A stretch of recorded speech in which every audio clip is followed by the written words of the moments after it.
ఓం నారాయణ ఆదినారాయణ. భగవాన్ శ్రీ వెంకయ్య స్వామి వారి మాట బాట. ఆశ్రమ కమిటీ వారి సమర్పణ. రచన డాక్టర్ పిన్ని చక్రపాణి, ఎంఏ పిహెచ్డి. గాత్రం గంటి రేవతి. పర్యవేక్షణ మండవ రవికాంత్. మనం చెప్పుకోబోయే ఈ గ్రంథంలో ముందుగా వెంకయ్య స్వామి వారి మాట, స్వామి మనకు చూపించిన బాట, ఈ రెండు వస్తూ ఉంటాయి. ముందుగా మాట. అయ్యా, ఇది అంటే మనసు పట్టుపరుపు కోరింది కనుక ఈ పరుపు ఏర్పాటు చేశాను, దీని తిక్క కుదిరింది. ఇది మాట.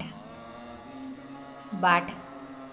శ్రీ స్వామివారు సుమారు 13 సంవత్సరాలు అనేక ప్రాంతాలు పుణ్యక్షేత్రాలు తిరిగి మహాత్ములను దర్శించి మద్రాసు నగరానికి వచ్చి అక్కడి హైకోర్టు మెట్ల మీద పడుకొని నిద్రలేచి ఉన్మత్తావస్థను విడిచి ఆకలితో కోర్టుకు ప్రక్కనే ఉన్న వేరుశనగ మిల్లు దగ్గరికి వెళ్ళి, అయ్యా, ఆకలిగా ఉంది, కాసిన్ని వేరుశనగ పప్పులు పెట్టమని అడిగారు. ఆ మిల్లు యజమాని పప్పును బయటకు తీసుకెళ్లకుండా ఆకలి తీరే వరకు లోపలే ఉండి తినమన్నాడు. తొలిసారి దైవస్వరూపునికి తిండి పెట్టిన ఆ యజమాని ఎంత అదృష్టవంతుడో కదా. స్వామి పప్పు తిని దగ్గరలో ఉన్న సముద్రపు నీటిని తృప్తిగా త్రాగి స్థిమితపడ్డారు.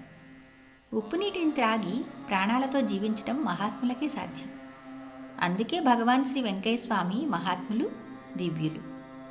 గోతాన్ని గోచీగా మరియు తలకు చుట్టుకున్న స్వామి మద్రాసు వీధులందు యథేచ్ఛగా తిరుగుతూ ఒకచోట పట్టు పరుపుల్ని చూశారు. వెంటనే పరుపు మీద పడుకోవాలనే కోరిక కలిగింది. అది కలి మాయగా గ్రహించిన స్వామి దానికి తగిన బుద్ధి చెప్పాలని ఊరి బయటకు వెళ్ళి నాగజముడు ముళ్లను పాన్పుగా పరిచి దాని మీద పడుకుని దొర్లుతూ, కుదిరిందా, నీ తిక్క కుదిరిందా అంటూ ఉంటే ఒక్క ముళ్ళు కూడా గుచ్చుకోలేదు, రక్తం రాలేదు. ఇటువంటి చర్యలు సామాన్యులకు అసంభవం అంటారు. మనము త్రికరణ శుద్ధితో మంచిగా జీవిస్తూ దైవత్వాన్ని పొంది స్వామి చూపిన బాటలో పయనిస్తూ సమాజానికి మార్గదర్శకులుగా నిలవవచ్చు. సర్వమత సమానత్వ భావనను నేర్పించి జన్మ చరితార్థత నొందించుకోవచ్చు. కోరికలు కలగడం, అవి తీవ్ర రూపం దాల్చి మనశ్శాంతి లేకుండా చేయటం అది సహజత్వం. వాటిని దైవస్మరణతో అదుపులో ఉంచుకొని ఉన్నదాంతో సంతృప్తి చెందుతూ సుఖంగా జీవించటం దైవత్వం.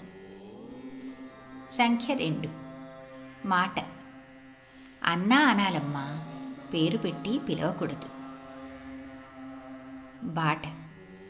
బాల్యంలో ఉన్న శ్రీ వెంకయ్య స్వామిని అందరూ వెంకయ్య, వెంకన్న అని పిలిచేవారు. ఆయన మాత్రం అందరినీ గౌరవంగా పిలిచేవారు. ఒకరోజు స్వామివారి చెల్లెలు మంగమ్మ వెంకన్న అని పిలిచింది. అప్పుడు స్వామి ఆమెతో, అందరూ పిలిచినట్లు నీవు పిలవకూడదు, నీకంటే పెద్దవారిని అక్క, అన్న అని పిలవాలమ్మా అంటూ బుద్ధులు చెప్పారు. మానవ సమాజం ఏర్పరచుకున్న తొలి సంస్కృతి సాంప్రదాయాల్లో వావి వరుసల ప్రక్రియకు ఎంతో ప్రాధాన్యత ఉంది. నేడు నాగరికపు వికృత చేష్టలు వెరితెరలు వేయడంతో పెద్ద చిన్న అనే గౌరవం, మంచి మర్యాద లేకుండా ఒరే, ఒసే, పోరా, పోవే అనే సంబోధనలతో పేరు పెట్టి పిలవటం వంటివి తప్పని చెప్పటమే స్వామి మాటల్లోని ఆంతర్యం. మన మాటను బట్టి గౌరవ ప్రతిష్టలు ఆధారపడి ఉంటాయనేది ప్రతి ఒక్కరూ గమనించి తదనుగుణంగా ప్రవర్తించాలి. అందుకే నోరు మంచిదైతే ఊరు మంచిదవుతుంది అనే సామెత జనుల వ్యవహారంలో ఉంది. మనం ఎదుటివారిని గౌరవంగా పిలిస్తే మనము గౌరవింపబడతాం, ప్రేమింపబడతాం, మంచి పేరు తెచ్చుకుంటాం. సంఖ్య 3. మాట. అన్నం వస్తుందిలే, పైవాళ్ళు డబ్బు పంపుతారు. బాట. శ్రీ వెంకయ్య స్వామి ఎక్కడికైనా వెళ్ళాలనుకున్నప్పుడు సేవకుల్ని వెంటనే బయలుదేరమంటారు. ఒకసారి తలుపూరులో సేవకులు వండుతున్న తిండిని వదిలేసి రమ్మని పొదలకూరు వెళ్ళటానికి బయలుదేరారు. తినటానికి తిండి లేదు, బస్సు ఛార్జీకి డబ్బులు లేవు అంటూ సేవకులు బాధపడుతుంటే, అన్నం వస్తుంది, పైవాళ్ళు డబ్బు పంపిస్తారు అని వాళ్ళని ఓదార్చే లోపల పొట్టేపాళెం ఆదిలక్ష్మమ్మ గారు కారులో వచ్చి తాను తెచ్చిన దోశలు, పొంగలి, పులిహోర వంటి పదార్థాలు సేవకులకు పెట్టి తృప్తిగా తినిపించి అవసరమైన డబ్బును దక్షిణగా సమర్పించి వెళ్తుంది. స్వామి వాక్కు బ్రహ్మవాక్కు.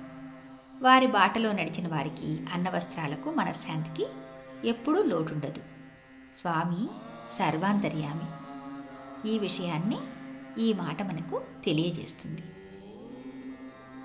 ఓం నారాయణ ఆదినారాయణ. భగవాన్ శ్రీ శ్రీ శ్రీ గొలగముడి వెంకయ్య స్వామి మహారాజ్కి జై.